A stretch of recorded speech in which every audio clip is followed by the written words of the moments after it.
Your liver is a filter for your body. It removes toxins and helps with digestion. Did you know that around 55 lakh Indians are suffering from hepatitis C? Now, what is this hepatitis C? It is a virus which causes liver infection. It can range from a mild illness lasting for a few weeks to 6 months to a serious lifelong condition.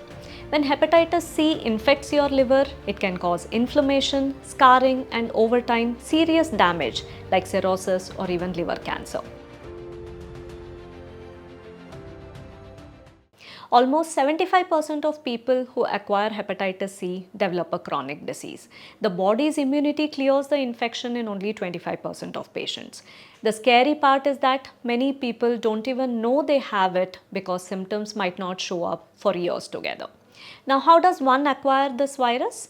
Hepatitis C spreads through blood to blood contact. Hence, more than 50% of hepatitis C cases are from sharing unsterile needles and syringes, especially injection drug users. Other forms of spread are unsterilized tattoo or body piercing equipment.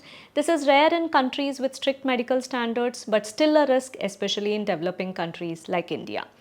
Blood transfusions before 1992. Testing for hepatitis C wasn't a routine back then. Also, sharing personal items like razors, nail cutters, or toothbrushes that might have infected blood on it. Getting an accidental stick with a needle that was used on an infected person.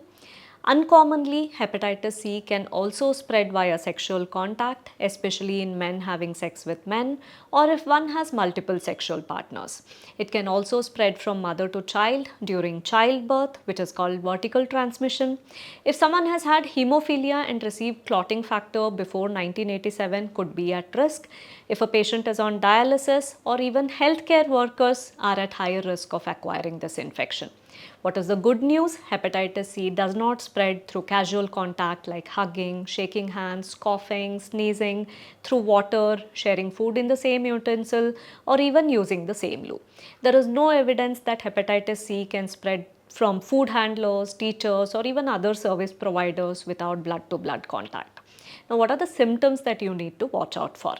Hepatitis C is often called a silent infection because most people don't have early symptoms. However, one might notice fatigability or feeling tired all the time, nausea or loss of appetite, yellowing of the skin or eyes, which is called jaundice, dark urine or pale stools, fever, joint pain, pain in your abdomen, vomiting, and in case it progresses to a permanent liver damage, that is cirrhosis, there can be jaundice, there can be fluid accumulation in the abdomen or legs, there can also be blood vomiting, confusion, forgetfulness, or even coma. If you notice any of these symptoms, see a doctor immediately. Some special situations are hepatitis C in pregnancy and during dialysis. If there is hepatitis C during pregnancy, there is 5 to 6% risk of passing the virus from mother to child. Factors such as high viral load or a co-infection with HIV increase this risk. Hepatitis C generally doesn't complicate pregnancy, but monitoring of liver function tests and viral load is essential. Breastfeeding is usually safe unless there are cracked or bleeding nipples, and treatment with antiviral medications to clear the virus is usually done after delivery. Babies born to mothers with hepatitis C are usually healthy with proper prenatal care.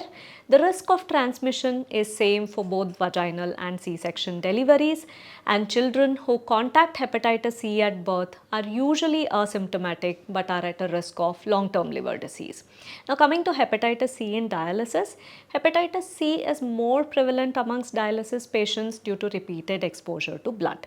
The use of antivirals is safe for patients with kidney issues. Now, having chronic hepatitis C increases your chance of developing liver cancer. So, in chronic hepatitis C, causes severe liver damage or cirrhosis before you receive hepatitis C treatment, you will continue to have an increased chance of liver cancer even after treatment. So, regular blood tests and ultrasound scan once in 6 months to check for liver cancer is recommended. Finding cancer at an early stage improves the chances of curing the cancer. Hepatitis C is diagnosed by using some blood tests like the antibody test, which shows if you have ever been exposed to the virus, and the RNA test, which checks if the virus is currently there in your blood. These tests are usually quick and easy, so if you are at risk or feeling concerned, don't hesitate to get tested. We usually recommend one-time screening of all adults between the age of 18 to 79 for hepatitis C. Screening is testing for a disease in people who have no symptoms.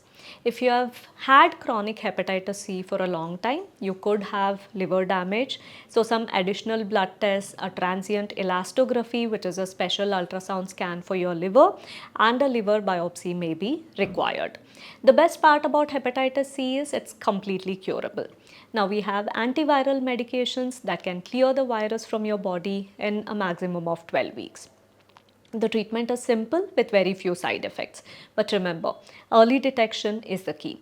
If left untreated, hepatitis C can cause permanent liver damage. Now coming to some preventive tips for hepatitis C. Unfortunately, there is no vaccine available for hepatitis C, so prevention is extremely important. Number 1, avoid sharing needles, syringes or personal sharp items. Number 2, choose reputable places for tattoos or piercings. Number 3, practice safe sex, especially if you have multiple partners. Number 4, for healthcare workers, always follow proper safety protocols. And if you are eligible, ask your doctor about screening programs. If you have hepatitis C, try to eat a balanced, healthy diet, avoid alcohol because it can cause more liver damage. To wrap it up, hepatitis C is a serious condition, but it's preventable and curable. Early detection and treatment can make all the difference.